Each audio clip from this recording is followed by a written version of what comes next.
Chochi Tales.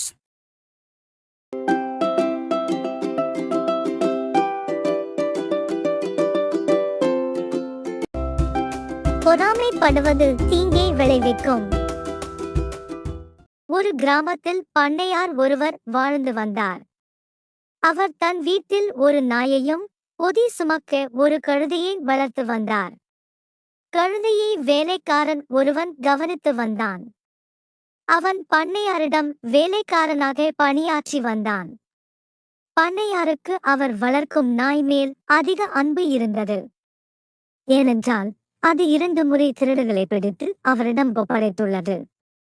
அவர் வெளியே சென்று வீட்டுக்கு வந்தால் தன் வாலை ஆட்டிக்கொண்டே நன்றியை காட்டும். அவர் அமர்ந்திருக்கும் போது உரிமையாக சென்று அவர் மடியில் படுத்துக்கொள்ளும். அவர் முகத்தை ஆசையாக நக்கும். பண்ணையார் அதற்கு இறைச்சி துண்டுகளையும் உயர்ந்த ரக உணவுகளையும் கொடுத்து மிகவும் அன்பாக வைத்திருந்தார். பண்ணையார் வீட்டில் வளரும் கழுதை பண்ணையார் நாய்க்கு மட்டும் இவ்வளவு சலுகைகளை வழங்குகிறாரே என்று பொறாமைப்பட்டது. பண்ணையார் நாய்க்கு கொடுக்கும் அத்தனை சலுகைகளையும் தான் பெற வேண்டும் என்று நினைத்தது. நாய் போல் தானம் ஒரு நாள் பண்ணையார் மடியில் படுத்து அவர் முகத்தை நக்க வேண்டும் என திட்டம் தீட்டியது. கழுதையின் எண்ணத்தை நாய் புரிந்து கொண்டது.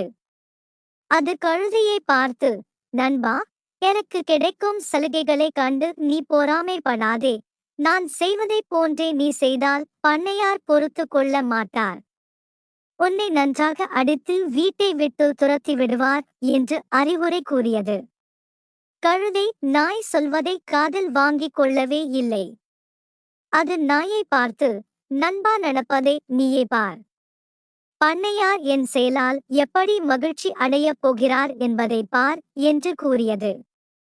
அதற்கு பிறகு நாய் எதுவும் பேசவில்லை. அன்றைக்கு பண்ணையார் வெள்ளை சட்டை வெள்ளை வேட்டி அணிந்து கொண்டு வீட்டில் அமர்ந்து புத்தகம் ஒன்றை படித்துக் கொண்டிருந்தார்.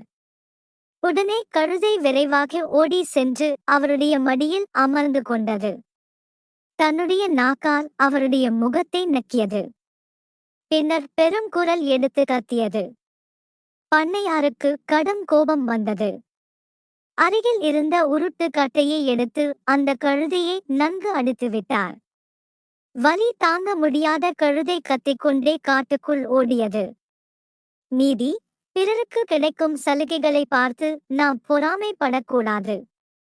அவ்வாறு பொறாமைப்பட்டால் அது நமக்கு அழிவுதான் உண்டாக்கும்.